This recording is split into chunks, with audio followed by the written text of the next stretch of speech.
Dear student, आज हम wide complex tachycardia के बारे में पढ़ेंगे। वाइड कम्प्लेक्स टेकिकार्डिया का मतलब ये है कि इसमें जो क्यूआरएस कम्प्लेक्स होगा वो वाइड होगा। लेट्स से यहाँ पर normal QRS complex, let's say this is a P wave और ये जो है क्यूआरएस कम्प्लेक्स है। तो जो नॉर्मल इसका ड्यूरेशन है वो है तकरीबन 120। तो ये 120 जो है मिली सेकंड है। लेकिन अगर ये इससे ज़्यादा हो जाए, फर्ज करते इस तरह हो, तो अगर हम इस केस में देखें तो इस केस में क्या है, ये 120 से ज़्यादा आ रहा है। ठीक है, तो इसको हम क्या बोलते हैं, वाइड कम्प्लेक्स टिकिकार्डिया। तो इसमें क्या होगा, वाइड कम्प्लेक्स टिकिकार्डिया में क्यू आर एस कम्प्लेक्स जो होगा, wide Q R S complex more than 120 मिली सेकेंड। तो ये कहते हैं इससे 120 मिली सेकेंड से इसका ड्यूरेशन जो है ज़्यादा होगा। इसमें slow ventricular activation outside normal ventricular conduction, इसमें जो वेंट्रिकुलर एक्टिवेशन होगा वो क्या होगा, स्लो होगा। Tachycardia originate below AV node and that is ventricular arrhythmia. यानी वेंट्रिकुलर इरिथमिया इसको हम इसलिए बोलते हैं कि जो टेकिकार्डिया होता है वो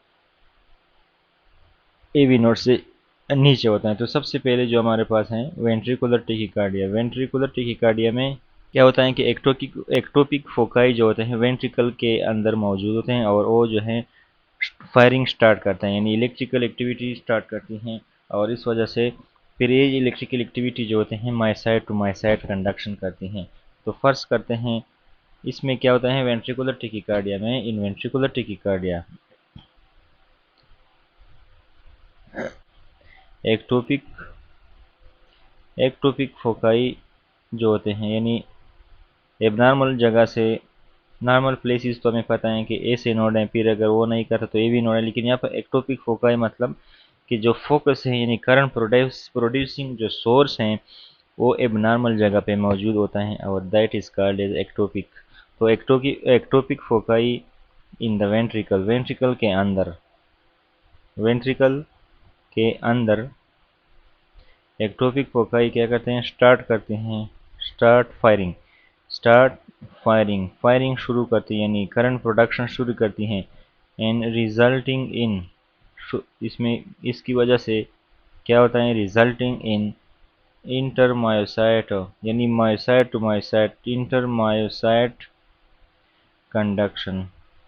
कंडक्शन जो होता है फिर मायोसाइट टू मायोसाइट होता है। तो एक वेंट्रिकल है, वेंट्रिकल के अंदर एक्टोपिक फोकाई है, वो करंट प्रोडक्शन जो है स्टार्ट करते हैं और इस वजह से करंट जो है मायोसाइट टू मायोसाइट होगा। अब हमें पता है कि जो मायोसाइट टू मायोसाइट कंडक्शन है, let's this is the one myocyte, ये क्या है, दूसरा मायोसाइट है। तो इसके बीच जो कंडक्शन है वो क्या होता है, स्लो होता है। सो मायोसाइट टू मायोसाइट कंडक्शन जो होता है ये क्या है, स्लो है। तो अगर ये स्लो होगा तो इसके नतीजे में जो डिपोलराइजेशन का टाइम होगा वो ज़्यादा होगा और फिर क्या होगा, क्यू आर एस कम्प्लेक्स जो है ब्रॉड होगा। So this result in broad Q R S complex. तो इसमें क्यू आर एस कम्प्लेक्स जो होगा वो क्या होगा, ब्रॉड होगा। This is important to be noted. तो ये broad Q R S complex जो है बनाएगा। इसके बाद क्या होता है, तो यहाँ पे वेंट्रिकल जो है एक्टोपिक फोकाई की वजह से काम करते हैं। तो इस केस में हार्ट में क्या होगा, हार्ट में इस तरह होगा कि जो एट्रिया हैं वो जो है ऐसे नोट के ज़रिए से काम करेंगे। ठीक है, एट्रियल जो रेट होगा वो रेगुलेट करेगा ऐसे नोट। ठीक है, तो ऐसे नोट इस हार्ट में क्या होगा, ऐसे नोट जो हैं फर्ज करते हैं ये क्या है, हार्ट है। ठीक है, let's say this is the heart. इस आर्ट में क्या है, एस ए नोड है, this is S A node. नीचे ये वेंट्रिकल है, ये एस ए नोड है और ये जो है हमारे पास ए वी नोड है, this is S A node and this is A V node. तो करंट जो है A V, S A node से ए वी नोड में आएगा। ठीक है, और ए वी नोड से फिर जो है करंट जो है, अब यहाँ पे एस ए नोड, यहाँ पे क्या होता है, एक्टोपिक फोकाई प्रोड्यूस होती हैं वेंट्रिकल के अंदर जो माइसाइड टू माइसाइड कंडक्शन काज करती हैं। तो ये इसमें इस तरह होगा।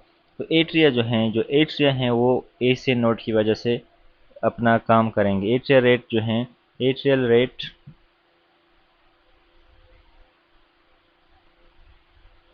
एट्रियल रेट जो है विल बी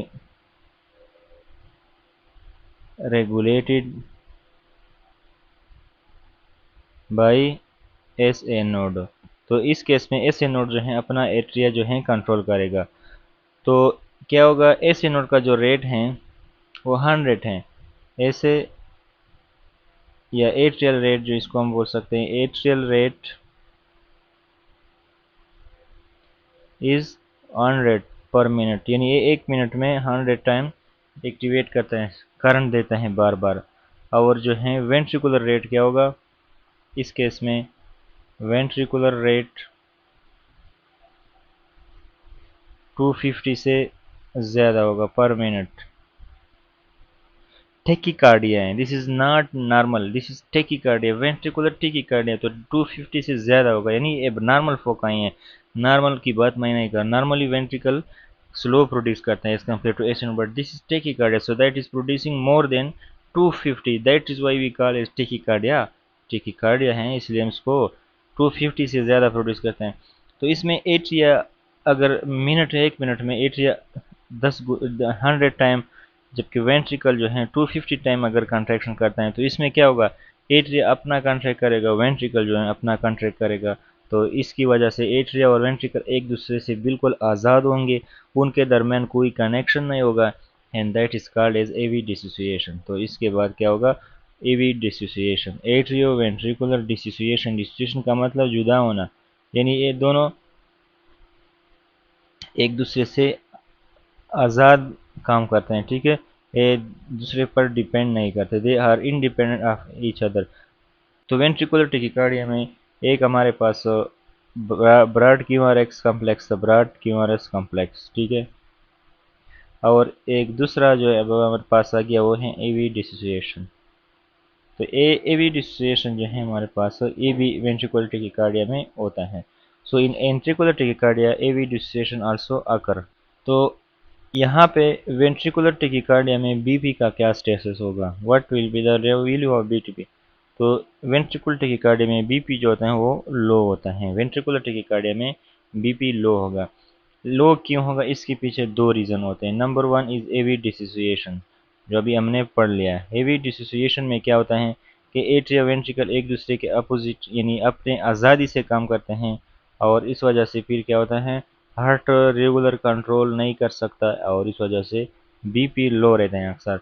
इसके अलावा एक दूसरा रीज़न है कि इसमें जो है टेकिकार्डिया है ना, इसमें पैथोलॉजिकल टेकिकार्डिया है, यानी हार्ट रेट इतना ज़्यादा है, टेकिकार्डिया है इसमें, हार्ट रेट जो है ज़्यादा है।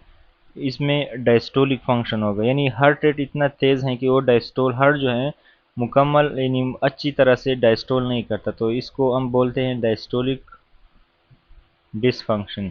डायस्टोलिक डिसफंक्शन क्यों होता है कि हार्ट का जो वेंट्रिकुलर रेट है वो बहुत तेज़ होता है, और ये इतना तेज़ होता है कि हार्ट जस्ट ट्विचिंग करता है, तो ये मुकम्मल तौर पर डायलेट नहीं होता। तो इसको हम बोलते हैं वेंट्रिकुलर या डायस्टोलिक डिसफंक्शन, क्योंकि वेंट्रिकुलर जो रेट है वो 250 से ज़्यादा होता है। तो इसकी वजह से होता क्या है कि जो इन डायस्टोलिक वॉल्यूम है वो कम होगा, क्योंकि वेंट्रिकल सही तरीके से डायलेट नहीं करते। So decrease in diastolic volume, in diastolic volume कम होगा, और फिर क्या होगा, स्ट्रोक वॉल्यूम भी कम होगा ना। अगर हार्ट के अंदर डायस्टोल के दौरान ब्लड कम है, तो जब वो सिस्टोल करेगा तो कम ब्लड निकालेगा, क्योंकि अगर ब्लड है ही कम तो निकालेगा कम। और अगर स्ट्रोक वॉल्यूम कम है तो इससे हमें डायरेक्टली पता चलता है कि बीपी जो है वो लो होगा। सो क्या होगा, हमारे पास पैथोलॉजिकल टेकिकार्डिया होगा, एक वेंट्रिकुलर टेकिकार्डिया है। वेंट्रिकुलर टेकिकार्डिया में बीपी जो होगा वो क्या होगा, लो होगा। इस लो बीपी के लिए हमारे पास दो वजूहत हैं, एक है एवी डिसोसिएशन और एक है पैथोलॉजिकल टेकिकार्डिया, जिसमें आर डायलेट नहीं कर पाएगा, and that is called as diastolic dysfunction. फिर डिस्क्रीज इन डायस्टोलिक वॉल्यूम, और फिर स्ट्रोक वॉल्यूम हमारे पास कम होगा, and as a result low BP will be seen in case of ventricular tachycardia. इसमें और भी कुछ चीज़ें हैं, लेकिन वो फिर मेडिसिन के साथ जो है रिलेटेड है, तो इसको यहाँ पे थोड़ा पढ़ लेते हैं। तो टिपिकली रेगुलर रिदम होगा, रिदम जो है वो क्या होगा, टिपिकली रेगुलर रिदम होगा, यानी एक बड़ा फोकाई होगा वो जो है रेगुलरली क्या करेगा, इलेक्ट्रिकल एक्टिविटी प्रोड्यूस करेगा। So typically regular rhythm rate जो है इसमें 100 से ज़्यादा होगा। यहाँ पे 100 से ज़्यादा लिखा है, लेकिन ये 100 से यानी 200 तक भी पहुँच जाते हैं, ठीक है। ये रेट है वो 100 से ज़्यादा होगा, और जो है ये 250 तक भी जाता है। Most commonly due to structural heart disease, इसकी रीज़न जो है, इसके काजेज़ क्या हैं, हार्ट के अंदर स्ट्रक्चर प्रॉब्लम आ जाते हैं। जैसा कि मैंने कहा कि एक्टोपिक फोकाई में बनते हैं, इसमें हमारे पास क्या होता है, कार्डियोमायोपैथी की वजह से हो सकती हैं, स्कारिंग आफ्टर एमआई के बाद जो है स्कार बना हुआ है, और वो स्कार एक्टोपिक फोकाई के तौर पर काम करता है। And high risk of sudden cardiac death, अगर आपको मालूम है, हमने सडन कार्डियक डेथ में पढ़ा था कि most common cause of death क्या है, वेंट्रिकुलर टेकिकार्डिया है। तो सडन कार्डियक डेथ का जो मोस्ट कॉमन काज था वो क्या था, वेंट्रिकुलर टेकिकार्डिया था। रेट 200 से ज़्यादा होगा, लेकिन 250 से भी ज़्यादा हो सकते हैं। यहाँ पे ये जो है वेंट्रिकुलर टेकिकार्डिया का वेव है। तो आप देख सकते हैं, एक यहाँ पे जो है ये सारे के सारे वेव जो हैं एक जैसे हैं, और ये रेगुलर भी हैं, लेकिन इसका जो शेप है वो आपने याद रखना है, शेप आपने याद रखना है। अब ये सारे के सारे सेम इसलिए हैं कि इसमें लेट से वेंट्रिकल के अंदर फोकाई हैं मोर देन नॉर्मल, लेकिन इसमें सबसे बड़ा फोकाई जो है वो ये वेव्स प्रोड्यूस करते हैं। यानी जो सबसे बड़ा फोकाई है वो क्या करेगा, अपना बड़ा वेव प्रोड्यूस करेगा, और जो फिर रेसिसिव फोकाई हैं वो फिर डिप्रेस होंगे और वो वेव प्रोड्यूस नहीं करेंगे। तो जो वेंट्रिकल के अंदर एबनॉर्मल हैं, और जो सबसे बड़ा फोकाई है वो सिर्फ और सिर्फ अपने आप को रिप्रेजेंट करेगा, और अगर वो एक फोकाई हैं तो वो सारा वेव एक जैसे प्रोड्यूस करेंगे।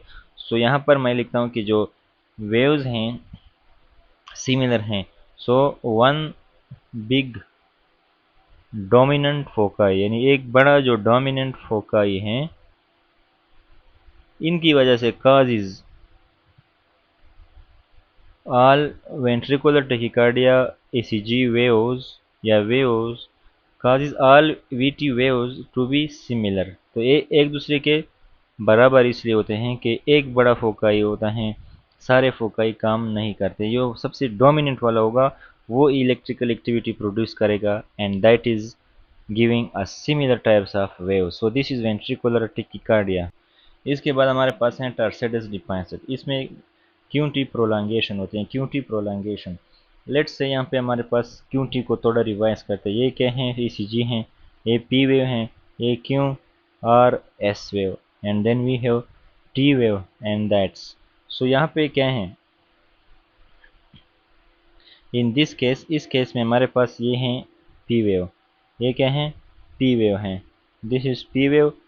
ये क्या है, Q R S and T wave. So what is Q T interval, Q T interval. तो क्यू टी इंटरवल क्या है, स्टार्ट ऑफ क्यू वेव से शुरू होकर end of the T wave तक जो जगह है एसीजी जो लेता है, that is called as a Q T interval. This is the Q T interval. So Q T interval. So what is QT interval?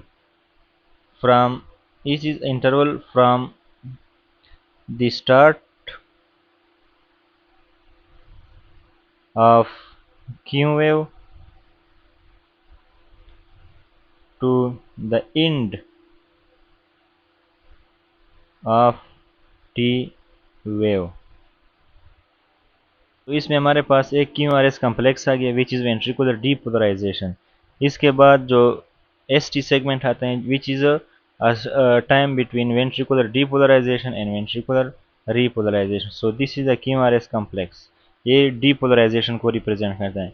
This is S T segment जो M I में होता है elevated या depress, and that is representing time between depolarization and repolarization, and then we have T wave, that is depolarization, that is sorry repolarization।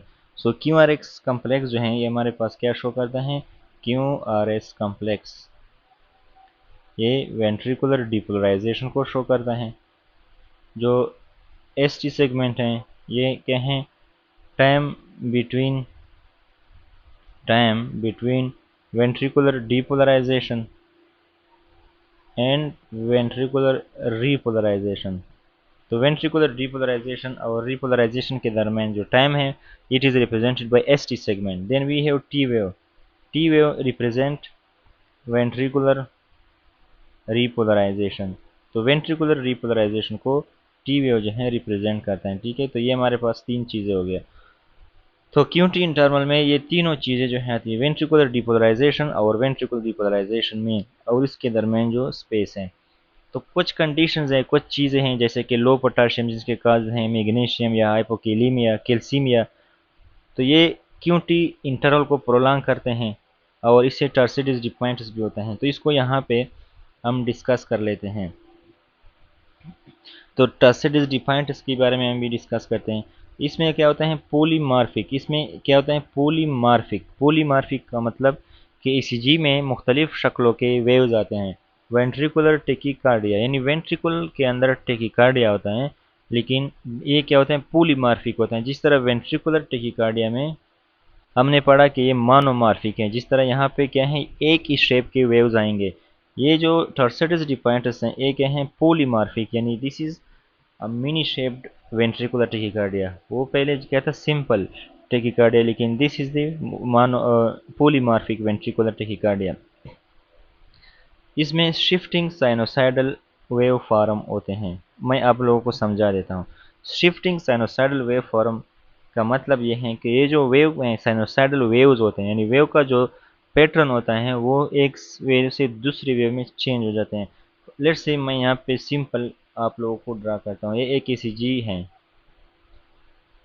This is a paper of ECG. Let's फर्ज करें ये ECG का एक paper है।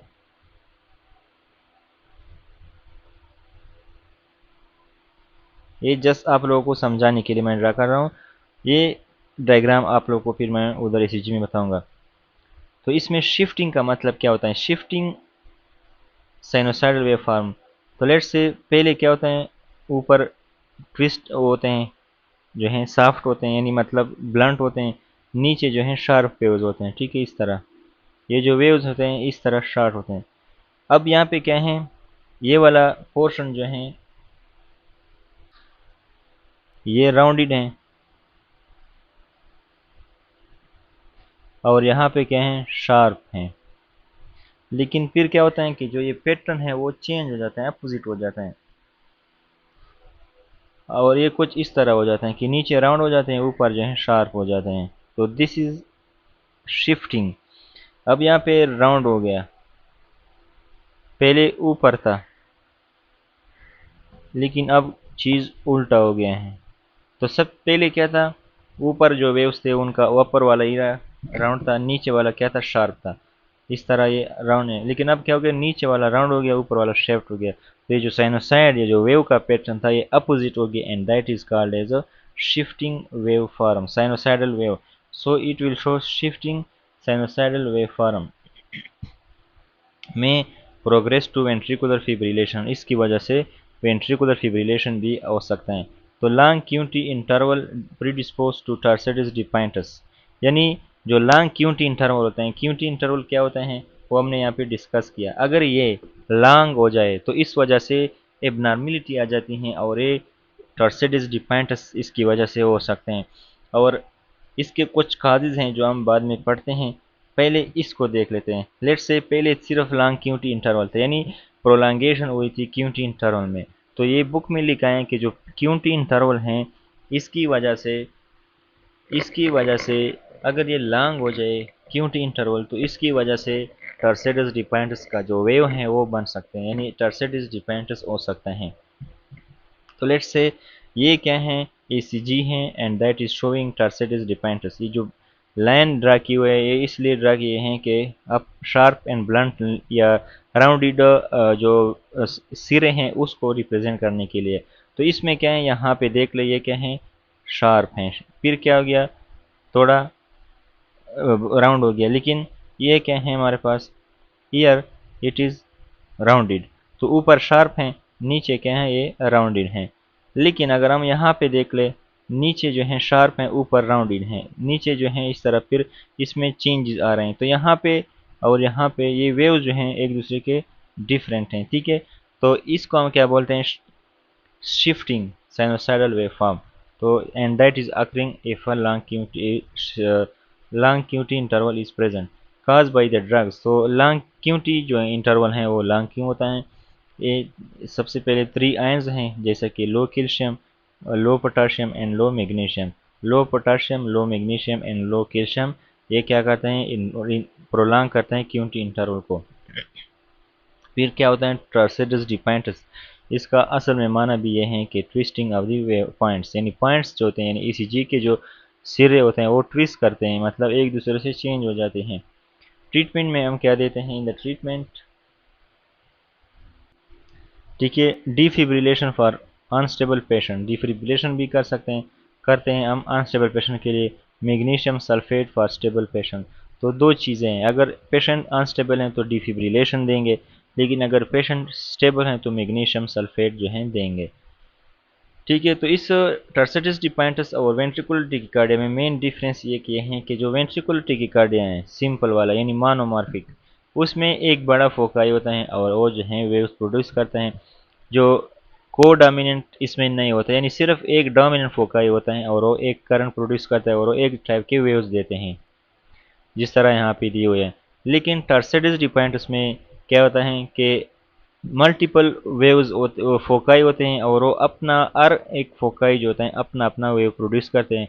तो इस वजह से मल्टीपल यानी पोलीमार्फिक यानी मिनी शेप वाला एसीजी जो है हमारे पास आता है। क्यों आता है, क्योंकि अर जो है इसमें अर जो फोकाई है वो अपना अपना वेव प्रोड्यूस करते हैं, that is called co dominant foci, co dominant foci. तो यहाँ पे drug induced long QT interval में हमारे पास A B C D E F plus no, तो ये एक निमोनिक है, ये कुछ ड्रग हैं जो लंग क्यूटी सिंड्रोम काज करते हैं। Anti arrhythmic type 1A and 3 arsenic, anti antibiotic में मैक्रोलाइड्स और फ्लोरोक्विनोलोन, ये जो हैं लंग क्यूटी काज करते हैं। एंटी साइकोटिक्स में हेलोपेरिडोल और क्लोरोक्विन, एंटी डिप्रेशन में TCA कार्बोक्सिलिक एसिड्स, डायरेटिक्स में हमारे पास जो थाइजाइड्स हैं, थाइजाइड की जो डायरेटिक्स हैं वो हमारे पास लंग क्यूटी सिंड्रोम काज करते हैं। एंटी एमेटिक्स में ओनडेंस्ट्रान जो होते हैं हमारे पास एंटीमेटिक्स का मतलब एंटी ओमेटिंग यानी ओमेटिंग के खिलाफ जो हमारे पास करते हैं उनमें हमारे पास ओनडेंस्ट्रान है। प्रैक्टिकल लाइफ में अनसेट के नाम से आता है 8mg। एंटी फंगल में फ्लूकोनाजोल है, फ्लूकोनाजोल और नेविर जो है प्रोटीएज इनहिबिटर हैं। नेविर ये जो है हमारे पास वायर एंटी HIV वगैरह में ये एंटी HIV हैं। ओपियाइड्स में हमारे पास मिथाडोन, ये क्या है हमारे पास कुछ ड्रग्स हैं जो लंग क्यूटी सिंड्रोम और टर्सेटिस डिपाइंटस जो हैं प्रोड्यूस करते हैं। एक और पॉइंट जो टेटिनी है ना, टेटनी, इसमें भी क्यूटी प्रोलॉन्ग होता है, टेटनी में भी क्यूटी प्रोलॉन्गेशन होती है, प्रोलॉन्गेशन। तो ये हमारे पास हैं लंग क्यूटी सिंड्रोम या टर्सेटिस डिपाइंटस। इसके बाद हमारे पास वेंट्रिकुलर फिब्रिलेशन। तो वेंट्रिकुलर फिब्रिलेशन में क्या होता है, just abnormal P waves produce waves जो हैं प्रोड्यूस होंगे, ठीक है, डिसऑर्गेनाइज्ड होंगे, रिदम होगा यानी बिल्कुल बेतरतीब रिदम प्रोड्यूस होते हैं with no identifiable P wave, जो है इसमें आइडेंटिफाइबल वेव नहीं होते, तो जस्ट इन डिसऑर्गेनाइज जो है रिदम होगा और इसमें कोई भी आइडेंटिफाइबल वेव नहीं होंगे। इसमें क्या होगा, इस तरह क्या है यहाँ पे दिखाए हुए हैं, this is just abnormal waves, these are the produced, abnormal waves हैं और उसमें कोई भी ऑर्गेनाइजेशन जो है नहीं है, बस एबनॉर्मल जो है वेव्स हैं, एक दूसरे से बिल्कुल जो हैं मुख्तलिफ हैं, and that is no discernible rhythm, कोई भी रिदम नहीं। जो इससे हमारे पास ट्रीटमेंट है फेटल है without immediate CPR and defibrillation, तो ये एक इमरजेंसी कंसीडर कर सकते हैं और ये जो है डेथ का काज बन सकते हैं अगर हम अचानक अगर फ़ौरन CPR यानी कार्डियो पल्मोनरी रिsuscitation जो अलग सा एक टॉपिक है, या इमरजेंसी मेडिसिन में, और डिफिब्रिलेशन अगर हम ना करें तो ये इससे क्या होता है डेथ हो सकती है। तो we will directly go for death for defibrillation and CPR। इसके बाद हमारे पास क्या है हेरिडिटी चैनलोपैथीज। हेरिडिटी चैनलोपैथीज में क्या होते हैं कि कुछ प्रॉब्लम होते हैं जो हार्ट के अंदर मसल हैं और आउटर लेयर है उनमें कुछ चैनल्स होते हैं उनमें प्रॉब्लम आ जाते हैं। तो हार्ट जो है को हार्ट का जो ओवरऑल थिकनेस है इसमें इस तरह एबनॉर्मेलिटी प्रोड्यूस होती हैं कि एक पार्ट जो होता है कंट्रैक्ट करते हैं दूसरा डायलेट करते हैं। तो यानी हार्ट के जो ओवरऑल थिकनेस है वाल का वो जो है एक समय पे कंट्रैक्ट नहीं करता, तो इस वजह से एबनॉर्मेलिटी प्रोड्यूस होती हैं। तो इसमें क्या होता है, inherited mutation of cardiac ion channel, यानी कार्डियक दिल के अंदर, हार्ट के अंदर जो चैनल है आयन के, उनकी म्यूटेशन हो जाती है, यानी वो एबनॉर्मल हो जाते हैं। और जो एक्शन पोटेंशियल नॉर्मल होता है वो फिर एबनॉर्मल हो जाते हैं, और इस वजह से increase risk of ventricular tachyarrhythmia and sudden cardiac death हो सकता है। तो इसमें हमारे पास एक है ब्रूगाडा सिंड्रोम। ब्रूगाडा सिंड्रोम में क्या होता है, इट इज़ ऑटोसोमल डोमिनेंट। ये क्या है, एक इनहेरिटेड कंडीशन है जो कि ऑटोसोमल डोमिनेंट है, और इसमें चैनल्स जो होते हैं नॉर्मल हो जाते हैं, ठीक है। Most commonly due to loss of function of sodium channel, इसमें जो सोडियम के चैनल्स होते हैं उनमें एबनॉर्मेलिटी आ जाती है। और इन चैनल का जो स्पेशल नाम है वो है SCN5A, SCN5A। इस टाइप के जो चैनल हैं उसमें एबनॉर्मल हो जाते हैं। ये जो है हमारे पास, यानी इसमें क्या होता है, सोडियम चैनल जो हैं इन एबनॉर्मल हो जाते हैं। ये ज़्यादा होता है एशियन मेल में, जो एशियन मेल होते हैं उनमें ये जो ब्रूगाडा सिंड्रोम है, this is most common in Asian mail. ECG pattern of pseudo right bundle branch block होगा। इसमें जो सूडो राइट बंडल ब्रांच, यानी राइट बंडल ब्रांच के जो जिस तरह वो ईसीजी देता है उसमें यही होगा। और इसमें एसटी सेगमेंट जो है एलिवेशन होगा in lead V1 to V2, prevent S prevent sudden cardiac death with ICD. और इसमें जो सडन कार्डियक डेथ होगा वो आईसीडी के ज़रिए से हम इसको प्रिवेंट कर सकते हैं। तो इसमें एसीजी के चेंजेस जो हैं यहाँ पे थोड़ा डिस्कस कर लेते हैं। और इसमें जो SCN5A चैनल हैं ये कहाँ पे होते हैं, एपिकार्डियम में होते हैं। ये जो चैनल होते हैं ये एपिकार्डियम जो आउटर लेयर हैं उसमें मौजूद होते हैं। तो ये अपना एक एक्शन प्रोड्यूस करते हैं, एक्शन पोटेंशियल। और जो हैं अदर वाले जो लेयर्स होते हैं वो अपना एक्शन प्रोड्यूस करते हैं। तो इसमें क्या होता है, तो due to sodium channel defect voltage gradient जो हैं प्रोड्यूस होती हैं राइट वेंट्रिकल का जो एपिकार्डियम है और जो नॉर्मल हार्ट इसके दरमियान, और इस वजह से वेंट्रिकुलर टैकिकार्डिया या टार्सिटस डिपाइंटस हो जाती हैं, ठीक है। तो इसमें क्या होता है, पेशेंट जो होते हैं पल्सलेस हो जाते हैं। पेशेंट क्यों पल्सलेस हो जाते हैं, क्योंकि यहाँ पे एबनॉर्मल रिदम प्रोड्यूस हुए हैं, और इस वजह से सडन कार्डियक डेथ हो सकते हैं, ठीक है, और सिंकोपल अटैक हो सकते हैं, ठीक हो गया। तो जो एबनॉर्मेलिटी होती है इस वजह से फिर क्या होता है, pulseless electrical activity and history of syncopal attack are found in this patient. तो इनमें कुछ ईसीजी फाइंडिंग्स हैं जो हम यहाँ पे डिस्कस करेंगे। इसमें क्या होता है, ब्रूगाडा सिंड्रोम में, ब्रूगाडा सिंड्रोम में let's say ECG findings two types के होते हैं। नंबर वन, इसमें एक होता है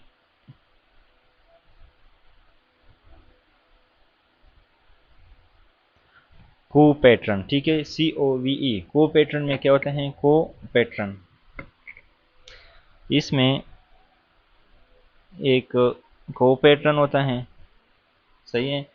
इसमें ईसीजी क्या है, ईसीजी का जो वेव होगा वो इस तरह होगा, पी वेव, सॉरी,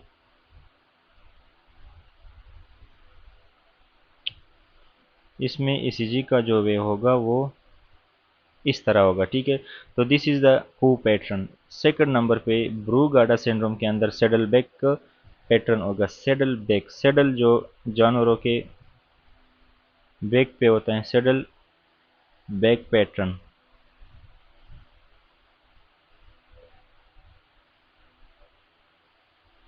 इसमें ईसीजी का जो पैटर्न होगा ये इस तरह होगा, सेडल की तरह, ये क्या है, लाइक अ सेडल।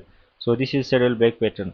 दो और ईसीजी फाइंडिंग हम डिस्कस करते हैं जो ब्रूगाडा सिंड्रोम से अलग हैं। सो दीज आर दी को पैटर्न, को पैटर्न या को एंड सेडल बैक पैटर्न। को का क्या होता है, जो इस तरह का स्ट्रक्चर होता है जिसको मतलब जिसके अंदर गाड़ियाँ या रोड वगैरह चलते हैं।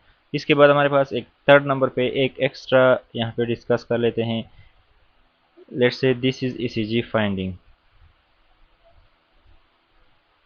तो ये कन्वेक्स हैं या कनकेव हैं, तो this is convex. So ST segment elevation है, लेकिन इसमें कन्वेक्स है, कन्वेक्स एसटी सेगमेंट एलिवेशन, यानी इस टाइप का जब एलिवेशन आते हैं तो it is seen in M I myocardial infection. तो माइकार्डियल इन्फेक्शन में जो एम आई होता है यानी एलिवेशन होते हैं एस, इसमें जो एस टी सेगमेंट की एलिवेशन होता है वो कन्वेक्स होती हैं। फोर्थ नंबर पे भी एक हमारे पास दूसरा एसीजी फाइंडिंग है जो कि कुछ इस तरह है। ये पी वेव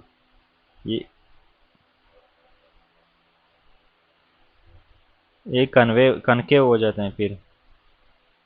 तो ये क्या है, concave, you know concave and convex, and that occurs in acute that occur in acute pericarditis। तो ये चार जो ईसीजी फाइंडिंग्स है दे आर वेरी इंपॉर्टेंट और आप लोगों ने इसको याद रखना है। इसमें क्या है, एक्यूट पेरिकार्डाइटिस है हमारे पास, एम आई है, इसमें कन्वेक्स होगा, और जो हमारे पास है ब्रूगाडा और सेड, इसमें दो पहले वाले जो हैं ब्रूगाडा में होते हैं, ठीक है, जो फर्स्ट एंड टू हैं ब्रूगाडा में होते हैं। इसके बाद हमारे पास क्या है, कंजेंटल लॉन्ग क्यूटी सिंड्रोम। तो ये अभी थोड़ा हमने पहले भी most commonly due to loss of function mutation of potassium channel, इसमें इफेक्ट होता है रीपोलराइजेशन। तो ये इफेक्ट करता है रीपोलराइजेशन को। इसमें इंक्लूड होता है Romano Ward syndrome and Jervell and Lange Nielsen syndrome. Autosomal dominant होता है प्योर कार्डियक फेनोटाइप होता है, यानी इसमें प्योर कार्डियक होता है, ठीक है। Autosomal recessive and sensory neural difference इसमें होता है। तो रोमानोवार्ड सिंड्रोम और जर्विल एंड लेंग निल्सन सिंड्रोम में एक डिफरेंस है कि इसमें जो रोमानोवार्ड सिंड्रोम है इसमें डिफरेंस नहीं होता, देयर इज नो डिफिनेस, लेकिन जो नीचे वाले हैं इसमें जो है डिफरेंस होता है, सेंसोरी न्यूरल डिफरेंस इसमें मौजूद है। इसके बाद हमारे पास क्या है, six sinus syndrome. Six sinus syndrome में हमारे पास इसके इसका मतलब यह है कि जो साइनस हैं ऐसे नोड हैं वो क्या है, एबनॉर्मल हैं। एज रिलेटेड होता है, एज रिलेटेड जो है एज रिलेटेड डिजनरेशन ऑफ ऐसे नोड, यानी उम्र के साथ साथ जब ऐसे नोड का डिजनरेशन होता है और अपना काम शुरू करता है, ECG can show bradycardia. ECG में ब्रेडिकार्डिया होता है, साइनस पास यानी ये क्या है, ऐसे नोड काम नहीं करता, ठीक है, साइनस एरेस्ट हो जाता है एंड जंक्शनल एस्केप बीट्स जो है इसमें मौजूद होते हैं। सो this is the increase heart rate that is bradycardia, decrease heart rate, ठीक है। अब सिक्स सेंस सिंड्रोम के कुछ काज हो सकते हैं। एक तो ये बूढ़े एज की वजह से हो सकता है, इसमें चागाज डिजीज हो सकते हैं, एक दूसरे इन्फेक्शन भी हो सकते हैं, एमाइलाइडोसिस भी हो सकते हैं, इस्कीमिया भी हो सकते हैं, सर्काइडोसिस भी हो सकते हैं। तो सिक्स सेंस सिंड्रोम का सिंपल मतलब ये है कि इसमें ऐसे नोड काम नहीं करता, एज रिलेटेड होता है, इसमें ऐसे नोड ईसीजी जो है ब्रेडिकार्डिया जो है इसमें शो करते हैं। तो ये हमारे पास क्या था, वाइड कॉम्प्लेक्सिटी के कार्ड, यानी जिनमें क्या होता है क्यूआरएस कॉम्प्लेक्स वाइड होता है। तो मुझे उम्मीद है आपको ये पॉइंट्स इसका कंसेप्ट क्लियर होगा। इसमें अगर कोई मसला हो तो आप कमेंट कर सकते हैं। इस पेज को फॉलो करें, सब्सक्राइब करें, ताकि आपको मज़ीद इस तरह के अच्छी अच्छी वीडियोज़ मिल सके। Thank you very